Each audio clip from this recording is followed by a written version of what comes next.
can't remember anything. Will they bring it back? あるかもしれないですね。 Hello and welcome back. Marvelous Games dropped a bombshell by announcing 4 new farming games in their showcase. We are getting 2 Rune Factory and 2 Story of Seasons titles. I was completely blown away by the presentation. I can't believe this is all actually happening. So let me quickly give you a summary on what we can expect from Marvelous and XSEED in the future. First up, we have a new Story of Seasons game coming our way. When I first saw it, I was immediately greeted by those familiar, cute graphics and adorable fluffy animal models that we all know and love. This series has been going strong for 27 years now, and it is not slowing down. In this new installment, we're going back to the classics where we will take care of our animals, grow crops, share our harvests with our neighbors, and simply enjoy the changing seasons. The developers have mentioned they are putting extra care into improving the overall visual presentation and creating an even more laid-back feel for us players. I personally hope that they'll go back to the game's origins and shift away from the heavy emphasis on customization and the abundance of maker machines and pioneers of Olive Town. Instead, I am hoping they will prioritize fleshing out the world and improving interactions with the villagers. While there was no explicit mention of relationships playing any part in this game, there is still a possibility that they have features and character designs yet to be revealed. So let's keep our fingers crossed for an in-depth socializing system in the future, featuring character events that would make its world feel much more alive. Setting that worry aside, the developers have made it clear.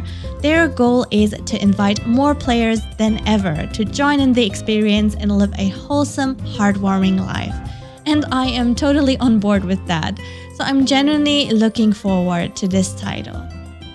But wait, there is more Story of Seasons goodness on the way. They also announced another title centered around multiplayer.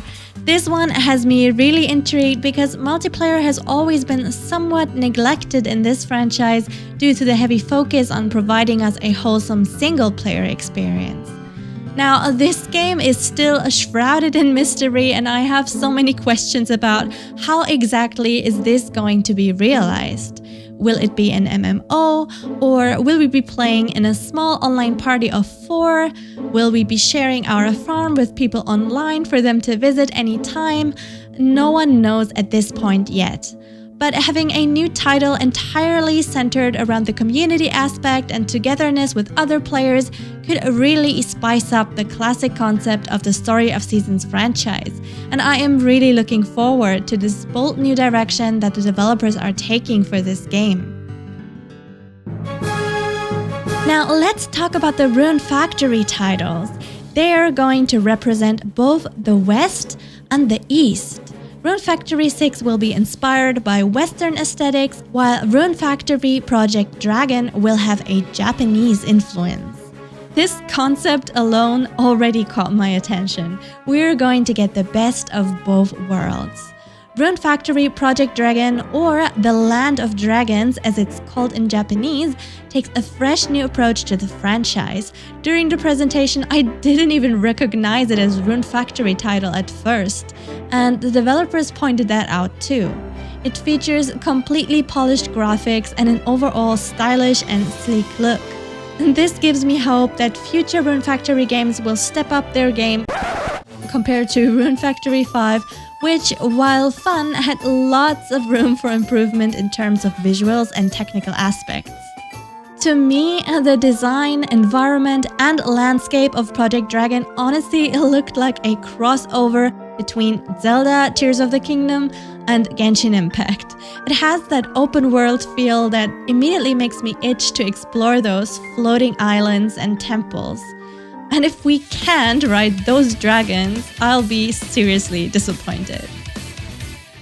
Alongside the fresh visuals, Project Dragon will still hold on to the classic mechanics we know, such as the day-to-day life adventures, the thrilling fights, and of course, most importantly, the romance. Fingers crossed that they'll nail that aspect too. And let's not forget the running gag of our cliché Amnesiac Protagonist. I can't remember anything. Will they bring it back? あるかもしれないですね。 Maybe, huh? Jokes aside, I am really glad they decided to take this new visual direction for Rune Factory. The series has always been strongly influenced by Japanese aesthetics and culture, and now they're going all out to showcase the best of it. I am certain that us fans are going to love it. The game looks incredibly fast-paced and action-packed, so there is no chance of us getting bored. However, it might not have the familiar, cozy feel that some of us prefer. But for those who lean towards a more Western fantasy style and like the classic approach of Rune Factory 6, the sequel to the mainline series, has got you covered. Unfortunately, we don't have much information about Rune Factory 6 just yet. Hopefully, we'll get to see more footage of the game soon. So stay tuned for updates and don't forget to like and subscribe if you enjoy these types of games like I do. Also, let me know your thoughts in the comments and tell me which title you're most excited for and why. But that's all from me for now. Have a lovely day everyone, and I can't wait to see you in the next video.